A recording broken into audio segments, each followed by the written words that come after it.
Like and subscribe on the way in the door, my people. I hope you all are having a truly fantastic day today. So as you all know who follow the channel, most of the time on Mondays, I have been doing a video to shout out the super thanks from the previous week, but I didn't get to it yesterday. So we are going to do that today, and the title of the video comes from one of those super thanks. So hopefully this video won't get too long today. But first up, shout out to @MJ's Up One. Thanks so much for the $5 super thanks. And this is coming from my Isiah Thomas Just Can't Let Go of the Beef with MJ video. And he says, Isiah Thomas is a little snake.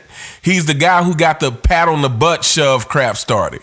He's the one who didn't shake hands, even though MJ watched his nephew and MJ shook his hand. Then saying it was how it was passed to him by the Celtics. BS. He's the one who said the nonsense about LBJ being a better basketball player than MJ. He's the one who started that crap that MJ couldn't go left. And he's the one who started the Jordan rules. Yes, throw the guy down that you're so close to that your nephew stayed with him. He's also said the league changed the rules so MJ could be the next face of the league. Guess the Knicks and Indiana didn't get the memo. I'm with MJ. No need to associate, much less apologize with the lying little snake. To me, like you said, he not only makes himself look worse, it also gives merit to the rumor of him being conniving. Shout out again to @MJ's Up One. Thanks so much for the $5 super thanks. You are greatly appreciated. Yeah, I mean, like I said, to me, it hurts my heart because I used to be an Isiah Thomas fan. And there are some people, you know, I would say some LeBron supporters who get on here and try to defend Isiah Thomas.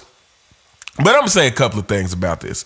First of all, to me, the whole thing that he's upset about, the last dance and MJ calling him an a-hole, I didn't even take it that way. The way I took it, and I comment on this and let me know what you guys think. The way I took it is that MJ was commenting on how he felt then. Because MJ said he can say whatever he wants to now, but you can't. There's no way you can tell me back then he wasn't an a-hole. You know, and I'm paraphrasing, but that's the sentiment I got from it, is that he was referring to that the way that they conducted themselves back then, he was an a-hole. I didn't take it as he's still saying he's an a-hole to this day. Maybe I'm wrong. But at the end of the day, like I said, Isiah Thomas, you had problems with several people in the league. You had problems with Bird. You had problems with Magic. You know, the Karl Malone thing. It's like many people in the league had a reason to dislike the Detroit Pistons, and no matter how much you don't want to admit it, like you guys were playing football. You saying had to change the rules for Jordan. Like you were trying to injure the guy. Again, there's a difference between physical play and dirty play. And the Pistons were dirty. Again, even like the Knicks play where Xavier McDaniel like pushed Jordan in the air. You know the play when Jordan was right in front of the rim laying it up, and Xavier McDaniels, I think he might have pushed him with two hands trying to stop him from make the layup. And even that play, like I look at that, to me, Xavier McDaniels, I don't see that as he was trying to injure Michael Jordan. I saw that as he was literally trying to stop him from making those 2 points. If he wanted to really injure him, he could have knocked the guy out the air. He could have done that. But to me, he was trying to shove him hard enough to make him miss the easy layup. But what the Pistons were doing, they actually were knocking him out the air. So that's what drives me crazy about people like Isiah Thomas is, again, he's very similar to LeBron James. It's like, did you forget there's videotape of what you did? Did you forget while you're telling us all these things that some of us actually lived through this and watched those games? So yeah, I'm sorry. I don't have any empathy for Isiah Thomas on this one. I don't even have any empathy for him not being on that dream team because I feel like you reap what you sow. Now, everyone knows from a talent standpoint, Isiah Thomas belonged on the dream team. But again, you reap what you sow. Like you make that many enemies, then you have to come to grips with that these kind of things could happen. And I agree, several people on the dream team have said Isiah Thomas would have messed up the chemistry of the dream team.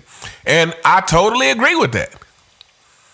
I'm fine with him being left off. Like I said, of course, talent-wise, he belonged on there. But you read what you sow. But anyway, shout out again to MJ's Up One for the $5 super thanks. Thank you so much for your continued support of the channel. And next up, we got a familiar face. Shout out to @Snug Chamberlain 9986 with the $5 super thanks. And he has 3 points / questions. And the first one, he says, there was an argument that was said to have taken place between Michael Jordan and Wilt Chamberlain at the 1997 50 Greatest Players meeting, according to Bill Walton, who, by the way, is a 50 Greatest Player somehow. I don't agree with that. Help me figure that out on Common Sense. But they were arguing about who was the best between the two, and Wilt felt the need to include Bill Russell, saying, "You may have 5, but my friend has 11. Why do you think Wilt had to include Russell in the conversation against Jordan? Do you think Wilt felt less superior against Michael Jordan?" Finally, Wilt gets up from the table and says, "Remember, Michael, they changed the rules for you." What do you think was going through MJ's mind after that comment and brief competitive conversation?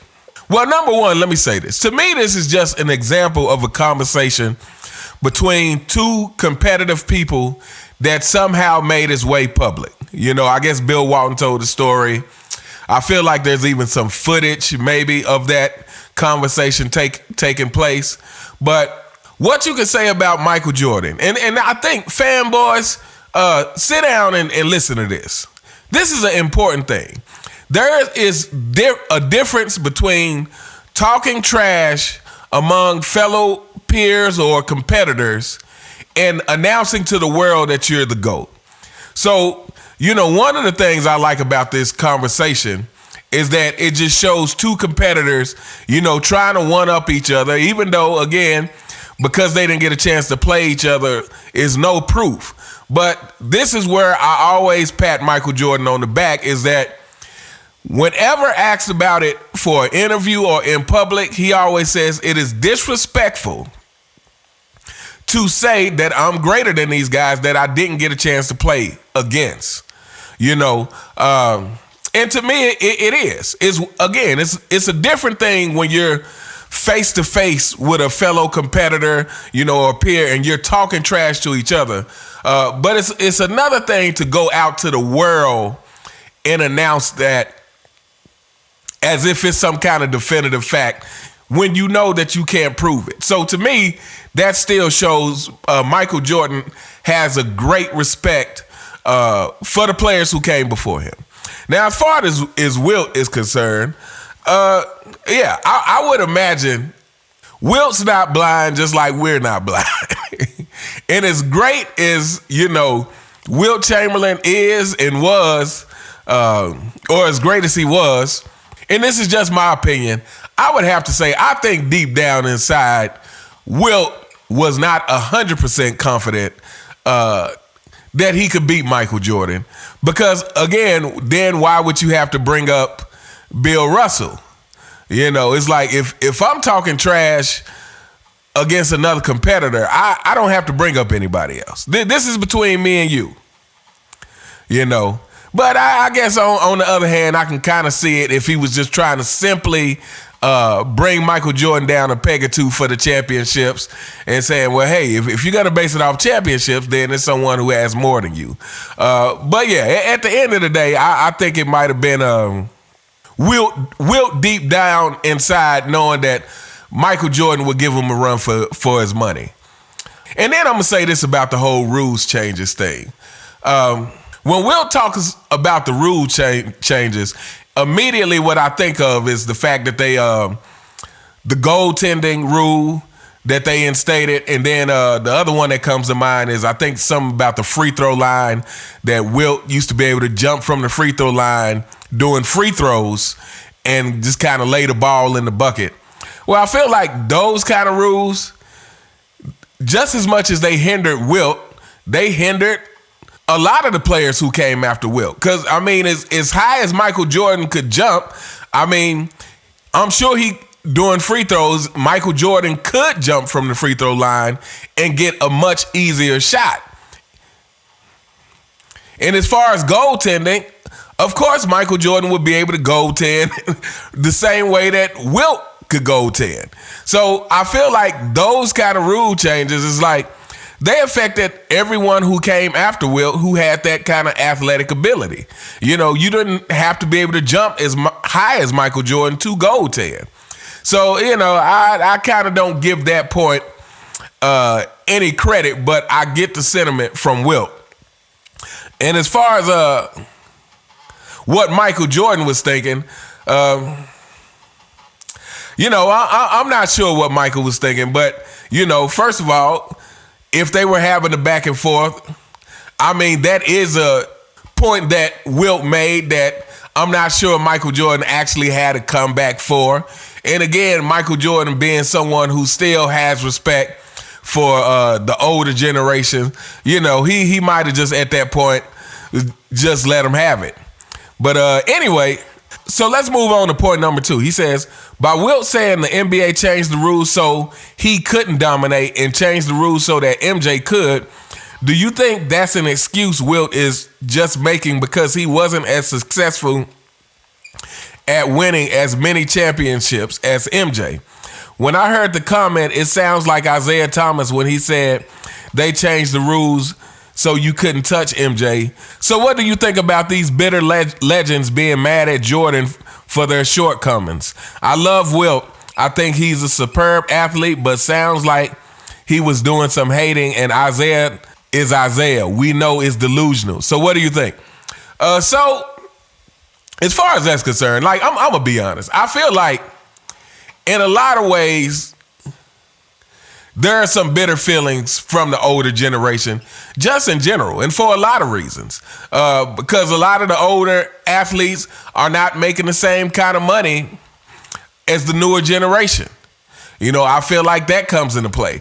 I feel like the same kind of spotlight wasn't put on the sport, you know, and I think there's probably some bitterness about that. And for Wilt in particular, to be honest, to be such a great athlete and arguably fall short of the amount of championships that he probably felt he should have won or that other people felt he should have won, you know, I'm sure that breeds some kind of bitterness there. Now, again, I got to give Wilt credit because I've seen him on interviews say that, you know, all athletes should give Michael Jordan 10% of their salary or something like that because Michael Jordan is the one who grew the game. So I think Wilt tries to give Jordan his credit in the ways that he knows how. But I think part of it is the competitive nature and part of it is bitterness. But, I mean, to be fair, just like with Isiah Thomas, I think when you're talking about Bill Russell and Wilt, we all have to acknowledge that Bill Russell, for the most part of their career, had a much better team than Wilt Chamberlain had. So, you know, again, and I think that's kind of what cements that argument. When people say Bill Russell had 11 championships in an era with 10 teams, well, when it's less teams and you have a great team, a team great enough to win a championship, there are less variables from year to year to change that dynamic. So if you wind up with a great team that's capable of winning championships, to me, it is much easier to stay on top when there's, again, less teams, so there's less variables to change from year to year. But yeah, like I said, I think part of that is natural bitterness. I think Dr. J has some of that as well. But anyway, let's move on to the third thing. He says, we've all seen the famous photo of Jordan and Kobe at the half court leaning over having a conversation during the game. Says a lot about MJ's competitiveness to give Kobe some gems during the game and then still have the need to dominate his competition during the same game. But my question is, what do you think that conversation was like for a young Kobe? What do you think MJ said? And why do you think MJ had the need to focus on Kobe more than any other star at the time to make him a student of his game? And he worked out because Kobe has 5 rings. But why, again, do you think MJ was more focused on Kobe than anybody else? Do you think he saw himself in Kobe once he stopped playing for good? He even pulled up to watch Kobe destroy Scottie Pippen and the Rockets. That's when he had the bandage on his finger from cutting cigars. What do you think?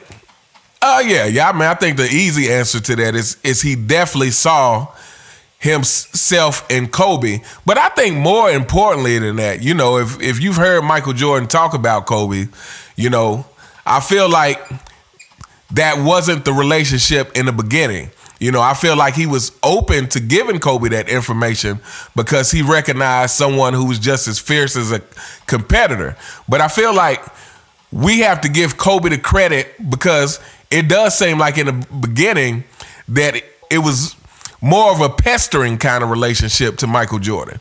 Like Michael Jordan said, Kobe would, once he opened the door and said, yeah, you give me a call. And once he opened the door to that, seemed like Kobe was the one who really took advantage of it and really, took every opportunity to get knowledge from Michael Jordan. And again, this is something else that I think is not a good look for LeBron James, for someone who came into the league wearing 23. Now, maybe I've heard some stuff about it was maybe some conflict of interest with MJ owning teams and whatnot. But, to me, I felt like if LeBron James had came into the league with that same attitude to really get knowledge from the older players, LeBron James would have been a much better player than what we see now. But yeah, like I said, we got to give Kobe that credit because Kobe took it upon himself to say, hey, if you're going to allow me to call you, and then I'm going to take advantage. Like, I'm going to call you every chance I get, any question I have. And I'm going to bother you. Like, I'm going to be a pest to you. And I think that probably endeared Kobe to MJ even more because it's like, not only do you see this kid as competitive, but you see he has the thirst and the hunger for the knowledge along with the work ethic. And so I think that really made so and here's my opinion on this. And, again, this is just my opinion, but I really think Michael Jordan had a soft spot for Kobe. Like, I think Michael Jordan actually had a soft spot for Kobe that he really looked at Kobe like a little brother. And because Mike was so confident in what he could do, I don't think, again, like you said, I don't think it was a big deal for him to share that information. He wasn't thinking like, oh, well, this kid is going to be able to dominate me with my information. I think that speaks to the competitiveness of Jordan to say that, hey, I'll tell you what I know and you still can't beat me. And again, I think that's kind of one of the differences between Michael Jordan and Kobe, one of the many differences. But I think Michael Jordan had a higher basketball IQ than Kobe. Again, just going back to the interview with Jamal Mashburn where he talks about, being in an all-star game and not only MJ telling him what was wrong with his game and how to fix it, but going down the line of each all-star and telling Jamal Mashburn, you know, the positive and negatives about every person's game on the All-Star team. You know, I think Michael Jordan just had a higher IQ than Kobe. Of course, along with being a greater athlete and some other things. I feel like he was more efficient than Kobe. You know, a lot of people say they think Kobe had better footwork, but I think Mike's footwork was still more surgical, more pristine than what Kobe's was. But anyway, yeah. So I think, Michael Jordan definitely saw himself in Kobe. But I think, in my opinion, Michael Jordan was probably more impressed with the fact that Kobe showed how hungry he was to get that knowledge, like that he was willing to pester him once he opened up that door. And I really think that Michael Jordan had a real soft spot for Kobe, and that was obvious by the fact that, you know, he was crying at Kobe's funeral, you know, and talked about how it was really like his little brother. But anyway, shout out to @SnugChamberlain9986 for the $5 super thanks. I think this video got a little longer than I anticipated it getting. And last but not least, shout out to @Jamoa3395 with the $2 super thanks. And that is coming from the live stream we did with Michael Jordan Fans Are the Best. Of course, we had Angry Old Hoops and Sports and Fitness Rants and Hoop Guy 23 on the panel. And he just simply says, thanks. Thank you so much @Jamoa3395 for the $2 super thanks. Let me know what you all think in the comments about some of these topics, about Michael Jordan and Wilt Chamberlain, the conversation they had at the 50 greatest players, about Michael Jordan and Kobe Bryant, and of course about Isiah Thomas and and his unwillingness to just accept the fact that, hey, you made your bed, you gotta lay in it. Let me know what you guys think. You all have a truly fantastic day, and I'll see you next time. All right.